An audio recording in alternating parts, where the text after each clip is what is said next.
First thing, as always, is look at reference.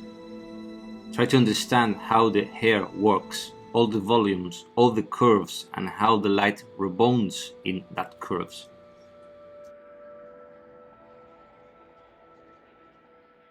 And once we studied these references, we know that we have to place lines in a curve, in that precisely angle that the light rebounds more.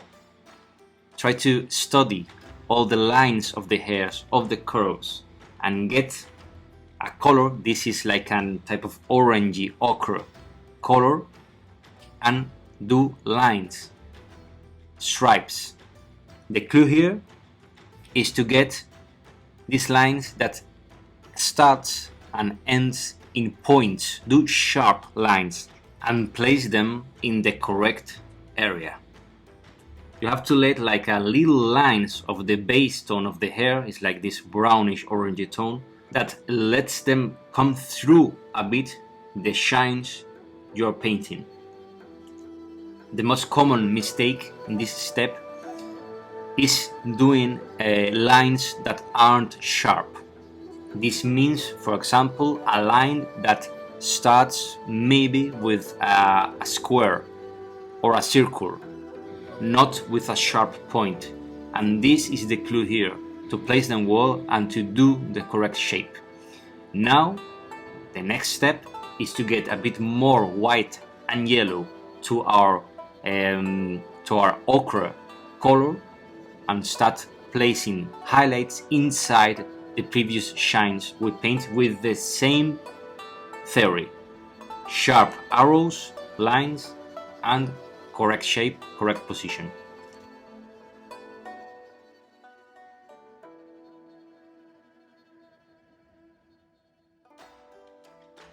Another tip is to let again few lines of this first highlight we previously painted in the middle of some of this highlight we are painting now.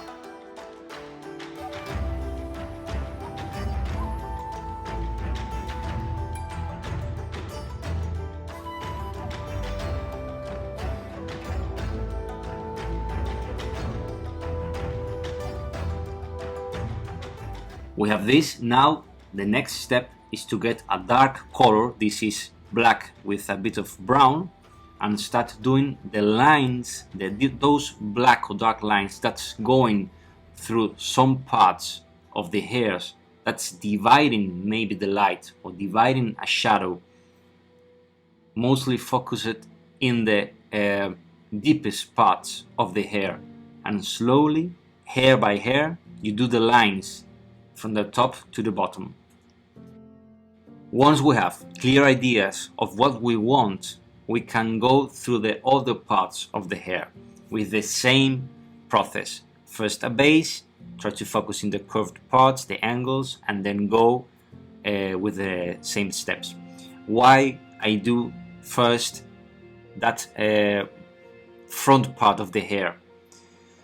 Because, again, I say it always, is for me, motivates me a lot to see one side of the hair, finish it, and knowing what I want to do, and then go through the other parts. Well, not finish it like in an 80% or 90%.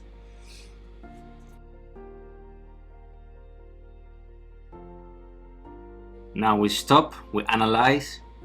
In your opinion, what's missing here? Maybe a bit more of brightness. We continue painting the rest of the hair, showing our knowledge of the abundance of light. Look at, I added also a bit of orangey tones, like dividing the highlight and the mid-tone there is quite easy. You have to get a wash of orange and place it gently in the intersection between some parts of the hair. This adds tones to the hair. Remember always to think about adding tones to the texture or to the shape you want to paint. Now here it's an important part.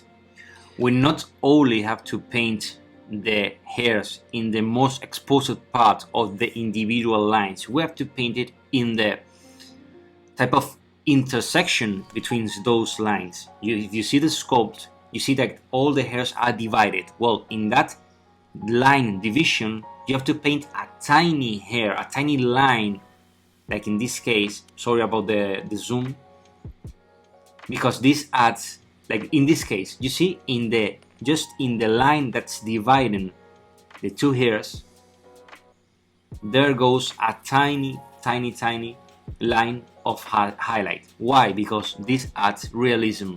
If you watch closely to the hairs, there aren't like individuals like cylinders. In the middle of that cylinders maybe are little hairs. But this hair for me is the best hair I've painted, because it doesn't have this pyramid looking.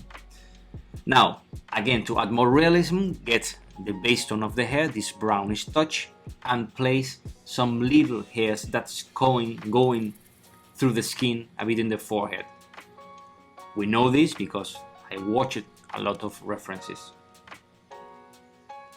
We have to try to avoid the toy looking, remember.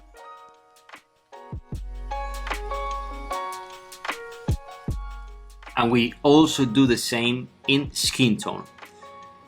If you watch closely to your hair or to a woman's hair, there's a part like where the hair it's combed, like there in the middle. It has this type of gray of the saturated skin tone because it's dividing the hair in two, and you can see the skin below. And with this last touch, I've done the hair.